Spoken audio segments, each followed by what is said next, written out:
Imagine opening your favorite website, but suddenly, it stops loading. You try again.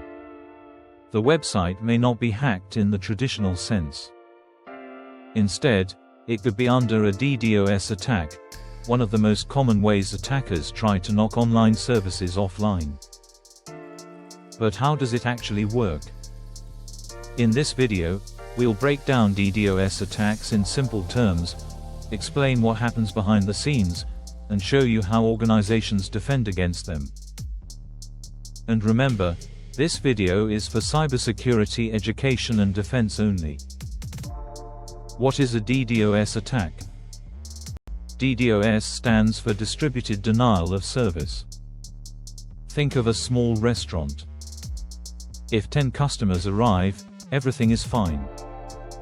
But imagine thousands of people suddenly surrounding the entrance, all trying to get inside at the same time. The restaurant hasn't necessarily been broken into. It simply can't serve legitimate customers because its capacity has been overwhelmed. That's essentially the idea behind a DDoS attack. The word distributed is important because the traffic can come from many different devices and locations at the same time. How does it work? So what happens during an attack? First, an attacker identifies a target, such as a website or online service. Then, instead of sending traffic from just one computer, attackers may use a large collection of compromised devices. This network of infected devices is commonly called a botnet. A botnet can contain computers, servers, routers, cameras, and other internet-connected devices that have been compromised by malware.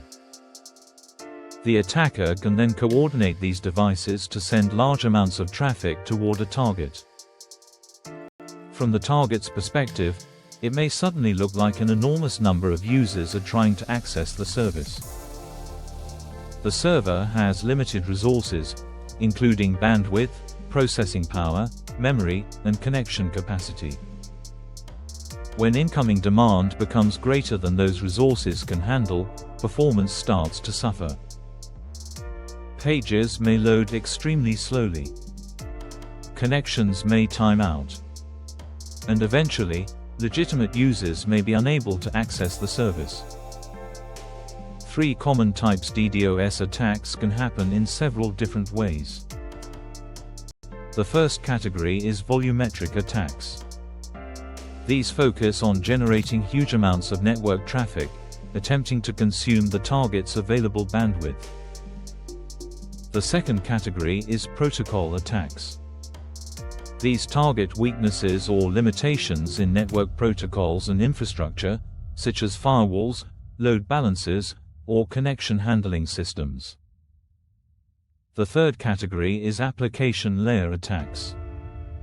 These operate closer to the actual application, often targeting web services. For example, an attacker may attempt to generate a very large number of requests that are expensive for the application to process. What's important is that not every DDoS attack looks exactly the same.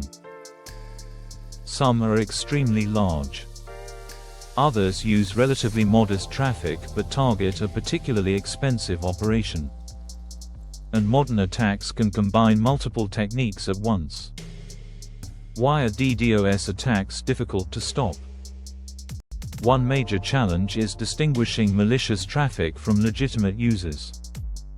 Imagine a website receiving millions of connection attempts. The security team can't simply block everyone. Real customers still need access.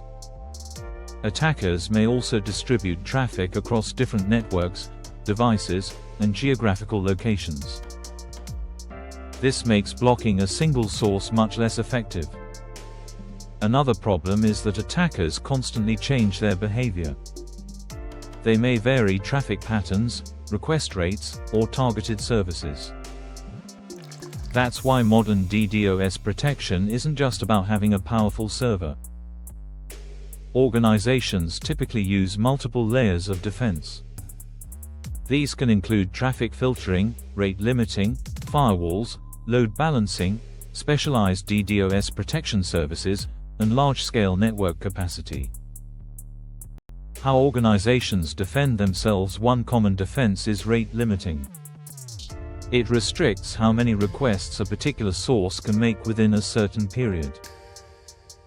Another technique is traffic filtering, where suspicious traffic is identified and blocked before it reaches critical systems. Organizations can also use CDNs, or content delivery networks. A CDN distributes content across multiple locations, helping absorb traffic and reducing the pressure on a single server.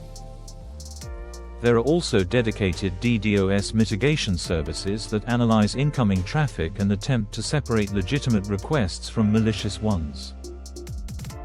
Monitoring is equally important. Security teams watch for unusual traffic spikes, unexpected geographic patterns, and sudden changes in application behavior. The earlier an attack is detected, the faster defenders can respond. Final takeaway: a DDoS attack doesn't necessarily mean someone has broken into a server. Instead, the attacker is attempting to make a service unavailable by overwhelming its resources. Distributed attacks can be especially dangerous because traffic may come from thousands of compromised devices across the internet. But strong architecture, monitoring, filtering, rate limiting, CDNs, and professional DDoS protection can dramatically improve resilience. If you found this explanation useful, like the video, subscribe to the channel.